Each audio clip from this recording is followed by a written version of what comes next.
Hi. உங்க name சொல்லுங்க. ஜனனி. ஜனனி. எந்த ஊர்ல இருந்து வரீங்க? மதுரை. மதுரை. அங்கிட்டு இருந்தா வரீங்க? அங்கிட்டு இருந்துதான் வரோம். ஓகே. இப்போ விழுப்புரத்துல இருந்து மதுரைக்கு போறவங்க அங்க எந்த பிளேஸ் பார்க்கலாம் அப்படின்னு சொன்னா நீங்க எந்த பிளேஸ் தான் சொல்லுவீங்க? அங்க டூரிஸ்ட் பிளேஸ் கம்மி. பட் அங்க வந்தீங்கன்னா எல்லாருமே உங்களை வேற வெளியூர்காரங்க அந்த மாதிரி ட்ரீட் பண்ண மாட்டாங்க. அவங்க பக்கத்து வீட்டுக்காரங்க மாதிரி ட்ரீட் பண்ணுவாங்க. ரொம்ப நாள் பழகி 10 வருஷம் பழகும்போது என்னையா எப்படியா இருக்கு அப்படி சொல்லிட்டு இந்த மாதிரி பாசமா தான் நடந்துப்பாங்க. நீங்க கம்பல்சரி பார்க்க வேண்டிய இடம்னா அழகர் கோயில் போகலாம். நத்தம் ஒரு ஐரன் வாட்டர் ஃபால்ஸ் இருக்காங்க, போகலாம். இதுக்கு நானே போனதில்லை, பட் பிளேஸ் நல்லா இருக்கும்னு கேள்விப்பட்டிருக்கேன். பிளான் போட்டுட்டே இருக்கோம், கேன்சல் ஆயிட்டே இருக்கு. விழுப்புரம் மக்கள் பாத்தீங்கன்னா நாங்க ஆல்ரெடி ஃபுட்டீஸ்.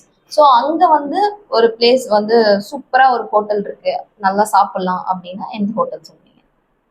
அந்த புகாரி நல்லா இருக்கும், நியூ மாஸ் நல்லா இருக்கும். வேற ஜெயந்தபுரம் சைடு விக்ரம் ஹோட்டல் நல்லா இருக்கும். பட் இப்போ அது நான் 5 இயர்ஸ் பிஃபோர் சாப்பிட்டேன். அப்போ டேஸ்ட் நல்லா இருந்துச்சு. இப்போ மாறிட்டாங்களா அதெல்லாம் தெரியல. ஜனனி மிஸ்ன்னு சொல்லிட்டு ஒன்று இருக்கும். அண்ட் மதுரையில என்னென்னலாம் ஃபேமஸ்? ஃபேமஸ்னா கண்டிப்பா ஜிகர்தண்டா. ஜிகர்தண்டா நம்ம ஊர்ல இருக்கிறது ஜிகர்தண்டாவா தெரியல, மதுரையில ஜிகர்தண்டா தான். அதுவும் வேற எங்கேயும் சாப்பிடக்கூடாது. விளக்கத்தூண் கிட்ட இருக்கும் ஜிகர்தண்டா, அங்க மட்டும்தான் ஜிகர்தண்டா சாப்பிடணும். இல்லாட்டி பெரியார் கிட்ட ஃபேமஸ் ஜிகர்தண்டா இருக்கும். அதுதான் அவங்களோட குடோன். அது மேக்ஸிமம் யாருக்குமே தெரியாது.